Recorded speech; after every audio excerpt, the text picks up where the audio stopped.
画とか見るんですね。読むんですね。これこうやって映ってる。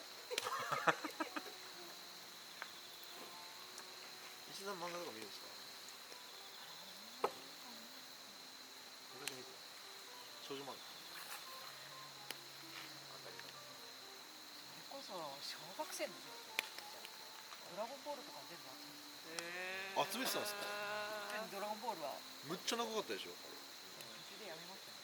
全部自分のお小遣いで買わなきゃいけなかった。そりゃそうっすよ。今日星綺麗ですね。働く細胞綺麗ですよね。働きたいよ。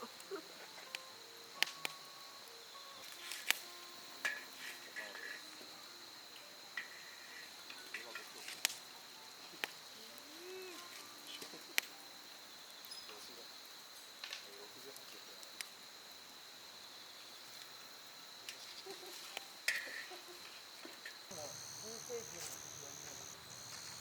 これ消したら結構見えるね。すごいちっちゃいのが今日いっぱい。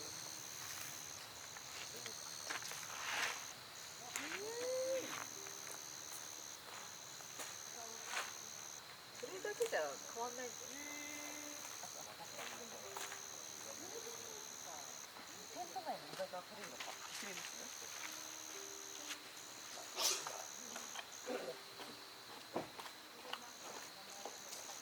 あれ、トラ君かな、カブスパーの。カブスパーのやつ。お父さんブランケットが欲しい。ブランケット。